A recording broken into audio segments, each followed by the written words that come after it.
iiyaw na po. Alam nyo po ba kung ano yan? Sarap niyan. Sa lugar nyo, ano po tawag sa inyo ng ganyang uri ng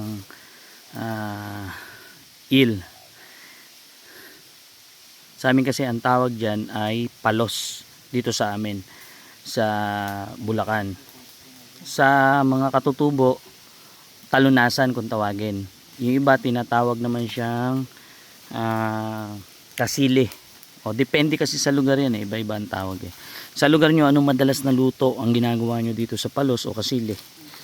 Kami sa amin dito, pagkasama ko mga katutubo, kadalasan pinaasiman lang namin ng dahon ng bawkok o pingol, ganun lang.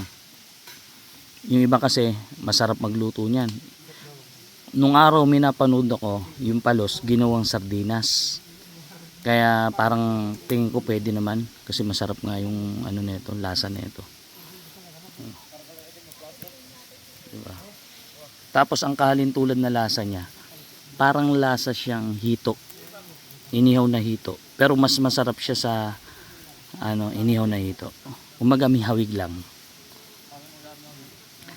Nagluto rin kami kanina. Ang ginawa naman namin, pinaasiman namin siya sa dahon ng bahukok o bilukaw.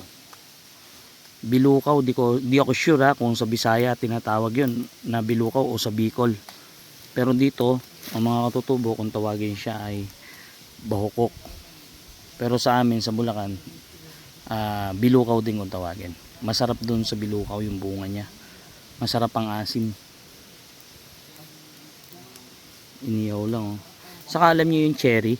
Alam niyo ba na masarap din pang asim yung cherry, yung hilaw na cherry. Masarap siyang pang asim sa isda. Yung bahukok naman, marami nagsasabi masarap daw siya sa pata ng baboy. Tapos yung palaka, ayun, sa ano lang inaano, sa buo lang lulutuin. Ilalagay sa buo. May mga kasama natin. Si Patrick, si Glenn, si Jimboy. Tapos yung mga kababayan natin, katutubo. Kasama ko si Annabel sa kasi Ate Arnie, si Kuya Adventure. Ayun o.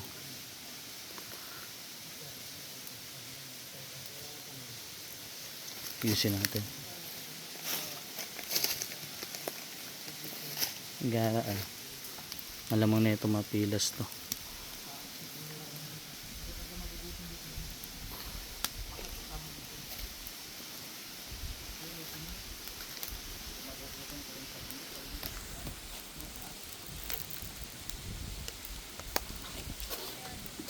Bilis init kasi nung apoy.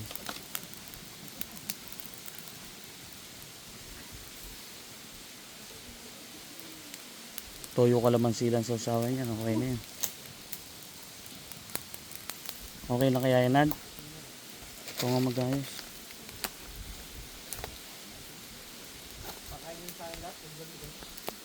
Parang yan, para pantay.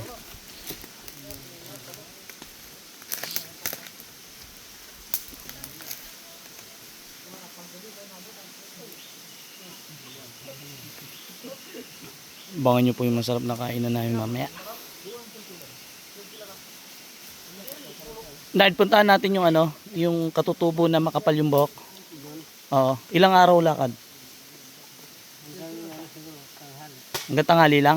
Malapit lang pala. Katutubo po nakatira sa gubat.